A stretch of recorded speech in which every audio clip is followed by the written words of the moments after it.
Here we go, talking about the Powerpuff Girls. Yeah, 2016. That was the year I graduated high school.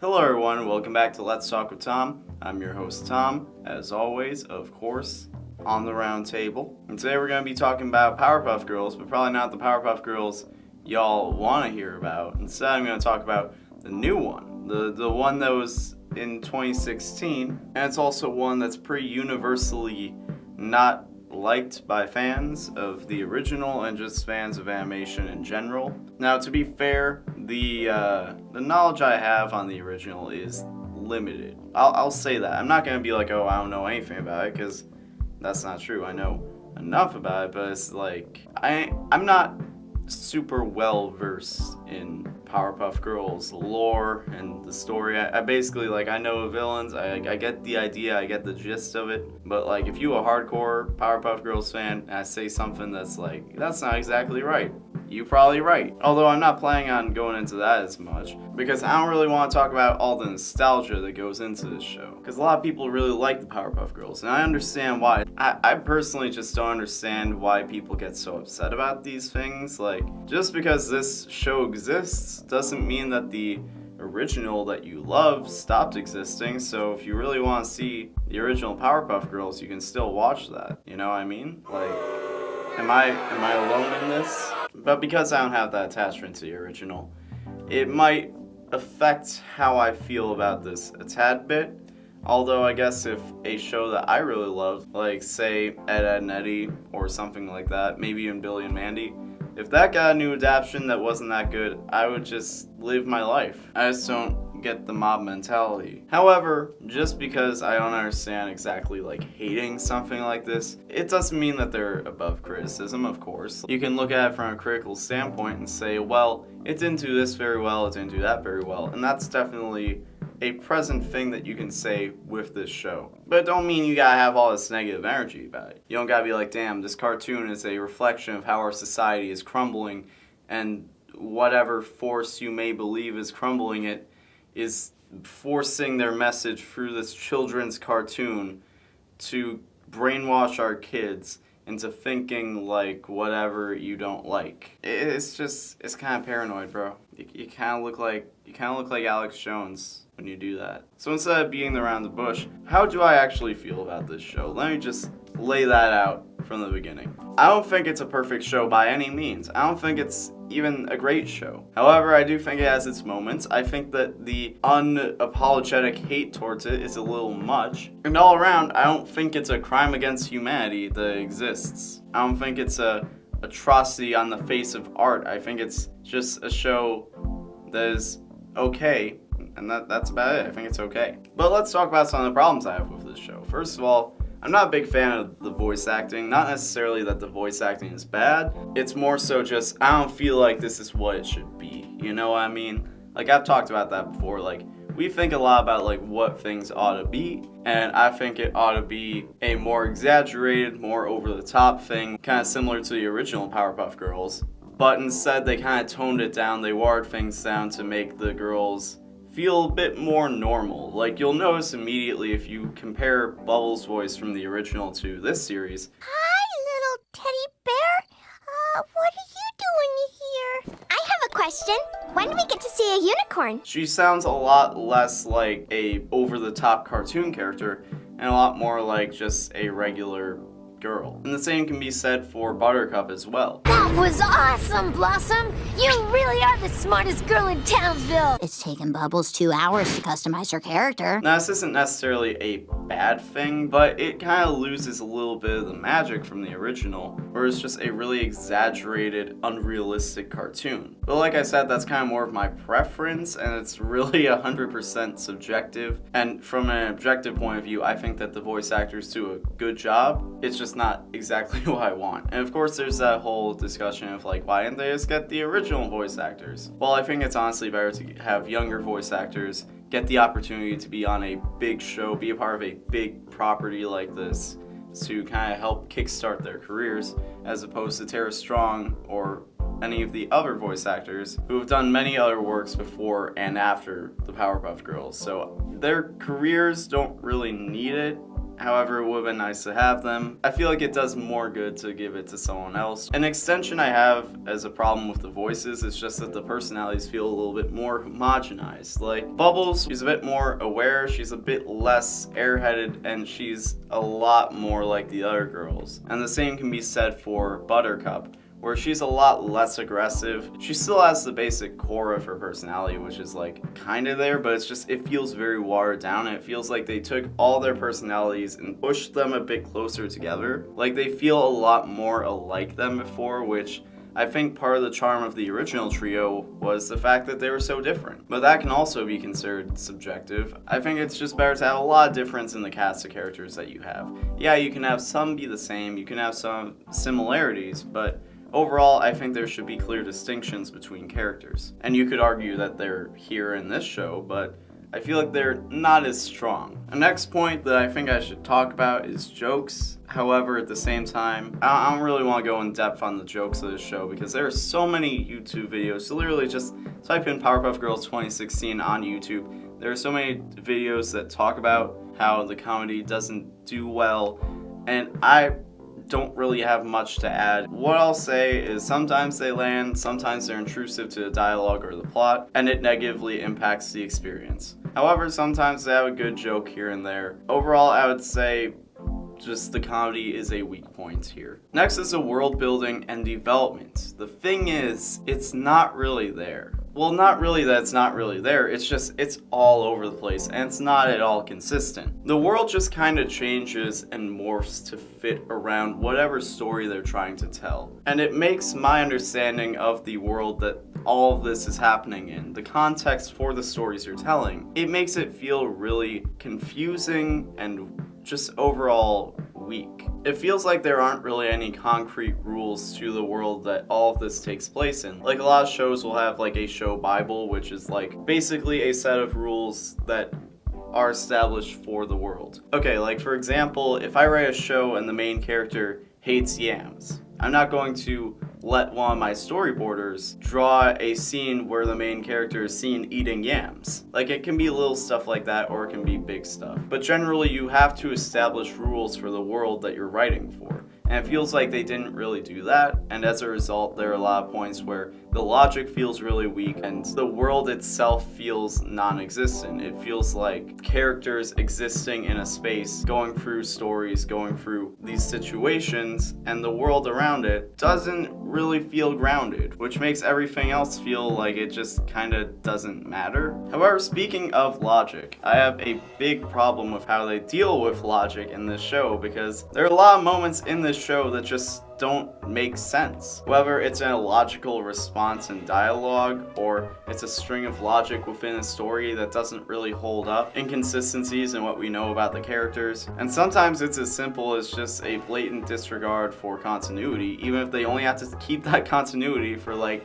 15 seconds. Other times it's a plot point that is just so contrived that it relies on the entire universe of the show just not making sense for a brief moment. And the thing is these little things, they happen for like a split second and then they're over. But it's like if you're riding a skateboard down the street and there's just one pebble, just one single pebble. Like you hit that at full speed and that just takes you off your board. And it's not that hard to just get back on and keep riding, but it really takes you out of it. It takes you out of the story. It reminds you, oh, I'm watching something that people had to write. Like, I'm not looking in on a different reality, this is just a story that someone wrote, and as a result of it being a story someone wrote, it's going to have some mistakes here and there, which is like the only way that you can make sense of a lot of this stuff, is just being like, okay, the person who wrote this wasn't careful. Which it's like, I hate to say that, because really, I think that the people who worked on the show are probably very talented. It's just, there were some mistakes. Some mistakes were made in a lot of these episodes. Of course, there are a lot of episodes where this doesn't happen, and there are a lot of episodes that are actually pretty good. But there are even good episodes where it's just, there's that one thing and it takes you off your board, takes you off the track of the story. An example of this would be in the episode Puff Dora's Box, where Professor Utonium is like, alright girls, you gotta go through all your stuff and figure out what you want to keep and what you want to get rid of.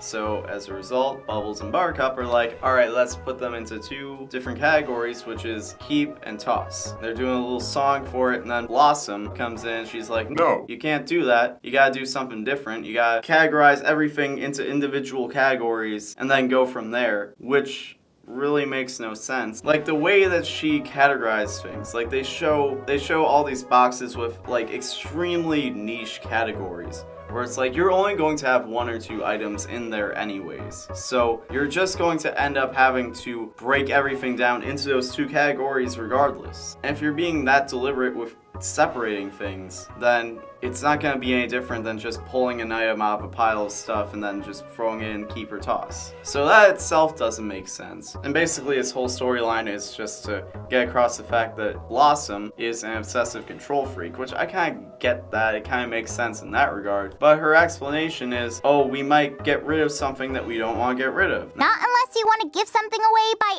accident. And she points to Inky, which is Bubbles' beloved octopus plushie, and Bubbles just like screams and she's like, she's right! But it's like, how is she right? Like, there's literally no explanation for why I should believe that that's actually a legitimate concern, because if you're going through everything one by one and you have a prized possession, you're not going to be like, oh, I guess I'm gonna throw this away. Like, it doesn't make sense. And I guess you could say it like maybe Bubbles' emotional attachment to Inky was clouding her judgment, but it's really contrived. It just takes me out of it. It makes me have to evaluate everything going on with the story to be like, okay, is there any way that this could possibly make sense? And I shouldn't have to ask, is there any way that this can possibly make sense? And I shouldn't have to reach and suspend my disbelief. Like, I'm not even suspending my disbelief. I'm like deadlifting my disbelief to try and like excuse some of the things that go on here. But there are quite a few of those like small moments where it's like, this really doesn't make sense, but I guess that we just gotta accept it. Alright, now my next thing is mostly just me kind of interjecting with my own personal philosophies, but there are a lot of really weird allusions to substance abuse, or just like doing hard drugs, which like, this is a kid's show. Why is there a lobster throwing what looks like PCP or ecstasy at 2 very young girls? Am I the only one seeing this? I mean, everyone got up in arms about this episode specifically over the fact that Bubbles and Blossom were twerking, and they're like, oh my god, you're sexualizing underage girls. But like, are we just going to ignore the other elephant in the room? Like, bruh. Although I guess in this episode they're kind of framing it in a negative way, so you could argue, oh, they're saying to kids to not do drugs, but that's kind of a reach. My main gripe though is in the episode The Stayover, which the story is that the girls ate too much candy and blacked out the night before and lost Bubbles. So you have to go back and retrace their steps and find out all the stuff they did the night before, usually from other people and not from their own memory, and they show flashbacks of the girls acting irrational and pretty much intoxicated. I mean, this is something that I might expect to see in like BoJack Horseman, maybe even something like Regular Show, but Powerpuff Girls? Really? What does it accomplish to show children in this scenario, which is essentially an allusion to being an adult and getting so drunk the night before that you black out and literally lose someone, and you have to go back and find out all the regrettable things you did the night before? Like, is this supposed to be relatable or something? Like, I mean, a kid isn't going to relate to this. Like, is this supposed to allude to the fact that the Powerpuff Girls are going to grow up to be alcoholic partiers? Or, like, I mean, I'm not like grabbing my pitchfork or anything, but this just gives me some weird vibes. I'm just saying. Alright, now that we've gone to depths of the closet of skeletons and back, that made no sense. Let's pull a however. Let's switch it up and talk about some of the positive things I noticed in this show. The first positive thing is a lot of the issues that I mentioned aren't present in every single episode. There are a lot of episodes which somehow manage to avoid a lot of the negatives that I brought up. And as a result, there are some episodes that are actually really good. And another thing that I really appreciate is the fact that this show is willing to take risks, is willing to do things that sometimes you'll have an episode that isn't actually that good, but you can tell, oh, they were really trying to go for something. Like, they didn't hit the mark, the execution was off, but I kind of gotta give credit for the fact that they were willing to even try to go to a certain place. I mean, not everyone has to, but I mean, I personally appreciate that. And there are actually some episodes that have really good good storytelling. They have really compelling stuff going on. I mean, sometimes they have little things that take you out of it. Overall, this is a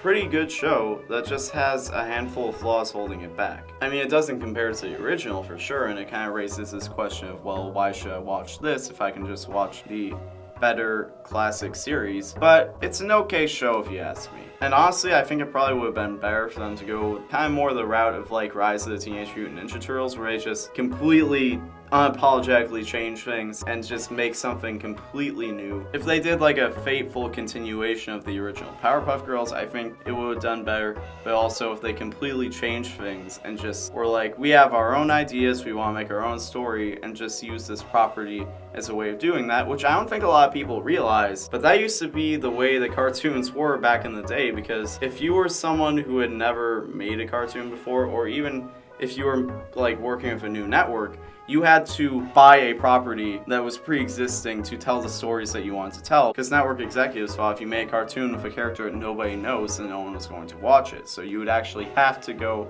and like buy a different property and then make your show using pre-existing characters. And I don't think a lot of people realize that. So a lot of these shows like Rise of the Teenage Mutant Ninja Turtles, She-Ra, whatever else, where they're using a pre-existing property and just completely changing things, I don't see a problem with that. And everything is derivative to begin with, so I really don't care if you're using a pre-existing property, especially since it's been a thing in animation since forever. If you're willing to go out of your way to make something that is new and interesting, despite the fact that you're using pre-existing characters, which I think they should have done with Powerpuff Girls 2016, I honestly would have preferred, but instead they're kind of stuck in this weird in-between. In conclusion, I would say that the main problem with this show is just inconsistency. Because if it was consistently good, then it would be good, but if it was consistently bad, it's a nice show to watch if it's just you're looking for something to pass the time. And especially if I was a kid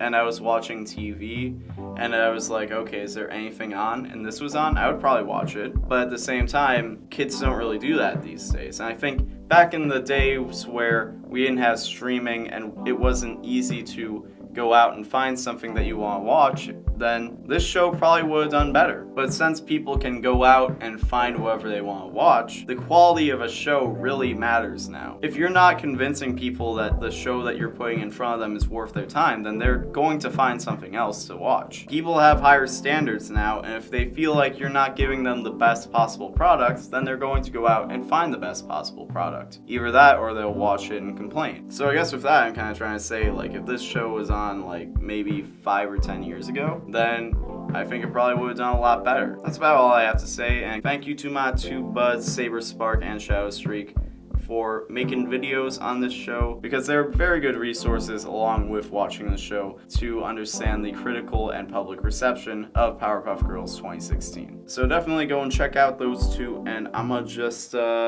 thank you for watching Let's Talk with Tom on the Roundtable, but Tom isn't just on the Roundtable. I have my own self-titled personal channel. I have a Twitter, I have an Instagram, I have a Snapchat, I have all that good stuff. In fact, I even have a Tumblr. So if you're interested in any of that, check that out, and I'll see you next time. Goodbye!